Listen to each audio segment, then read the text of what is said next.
Terrifying violence ravaging our cities while savage cartels control the border that Biden abandoned. Americans don't feel safe and secure, but the president's focus is elsewhere, as usual. He's concerned with the safety and security of other citizens thousands of miles away from the United States on the Ukrainian border. You see, violence and border integrity in Europe make the president mobilize soldiers and hold very important meetings. But why not here? America should defend our allies, of course, but Ukraine isn't even a member of NATO. The entire Washington establishment is fixated on another continent, while not a single American life is at stake. I'll explain what we should do with Putin later in the week, and he'll pay a price in Ukraine, believe me. But it's not even safe to ride the subway in New York City. Yet Biden's laser focused on safety in the streets of Kiev. We can deal with Kiev, but can we deal with, I don't know, California first? UCLA grad student slashed to death by an ex-con out on bail, and Biden hasn't said a single word about it. It's been international news, not a phone call to the family. And if Russia squares off with Western Europe, what's that going to do to the oil markets? Gallon of gas here is going to go to $4. Is Biden thinking about this? Is he thinking about anything? You know the best thing he can do? Watch Jesse Watters Primetime, because we'll just tell him what to do. Here now, Dana Lash, nationally syndicated radio host, and Stephen Miller, America First legal founder. All right, Dana, we'll start with you ladies first, because I'm so chivalrous on Jesse Watters Primetime. Do you think the country sees Joe Biden squaring off with Putin and thinks to himself, my God, if he only had that kind of passion to control violence in the border in this country, maybe we could actually get behind a guy like that? Right. And first off, Jesse, congratulations on your new primetime program, and thank you for having me on your first episode. It is an honor. It's very good to be with you. Very well deserved. To answer your question, I don't think that people think that Joe Biden has any kind of passion on this. I had a piece out about this earlier on my Substack, and I talked about this on radio today.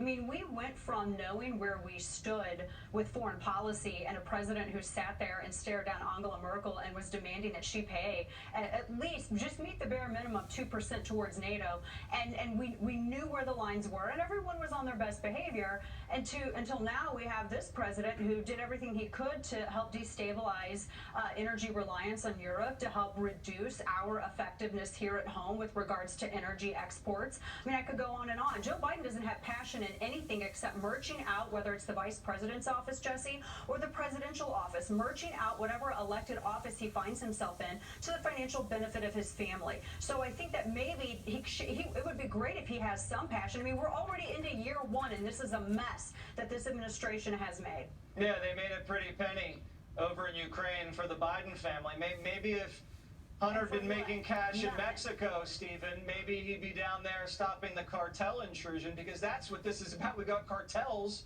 controlling our own southern border.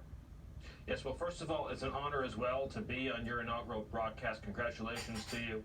Thank you. And here's the bottom line. Why would any foreign leader anywhere in the world take seriously anything Joe Biden has to say when Biden has left his own people defenseless and unprotected, at the mercy of criminals, drug dealers, foreign cartels, and the most ruthless transnational criminal organizations on planet Earth?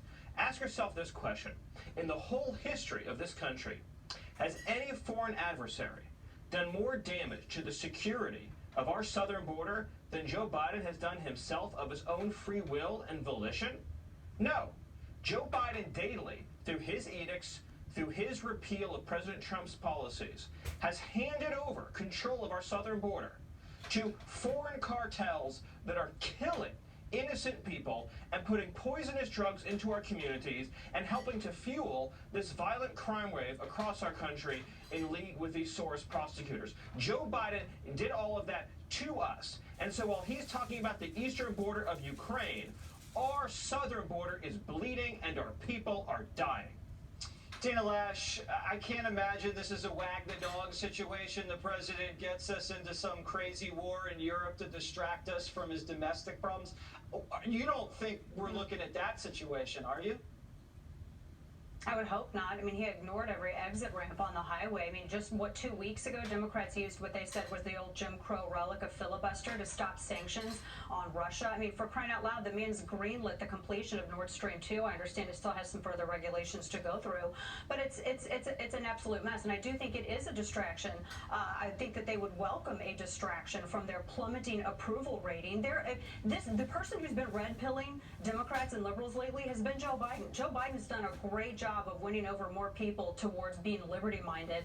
I think the only other person that was better was maybe perhaps Donald Trump, but for all the right reasons, for all the wrong reasons, Joe Biden's doing it. When you look at the crime rate that you were just discussing and this plethora of restorative justice obsessed DAs who have had this unwillingness to prosecute people, or they reduce their pleas down to nothing, and you have repeat offenders, recidivism increasing, crime escalating, and you have people who are just afraid to even go to on the subway in New York City, and then law-abiding people are blamed with the phrase gun violence. I mean, they create this problem. I think that all of this contributes to the declining favorability for Joe Biden. They would love nothing more than to have something for everyone in the country to rally around. And I say this because they're a member of War Inc. No troops for any kind of foreign conflict that does not protect American interests. This is not one of them. All right, Stephen, I'll give you the last word. He must get polling delivered to him in the Oval every day. He's got to see the crime's killing him. It's killing the American people. It's killing his poll numbers. Is that registering or not? I don't think anything is registering through Joe Biden right now. I'm sure if you asked him, he couldn't tell you what day of the week it was, and I doubt he could tell you what month it is. But here's the tragedy. Our people are suffering. They feel unsafe to leave their homes. They feel unsafe to send their kids to school. And because of our open border, we are seeing a crime wave and a drug wave and a trafficking wave in this country that is more reminiscent of the third world. And it all is because of the choices that he made. So you'll excuse me if I'm not interested in what he has to say about Ukraine when our country is in a state of misery. All right, thanks for your insights, you guys. We really appreciate it. Thanks, Jeffrey. Thank you. Right before she was set to face off against the New York Times, Sarah Palin caught COVID, and then all hell broke loose. She's in prime time when we come back.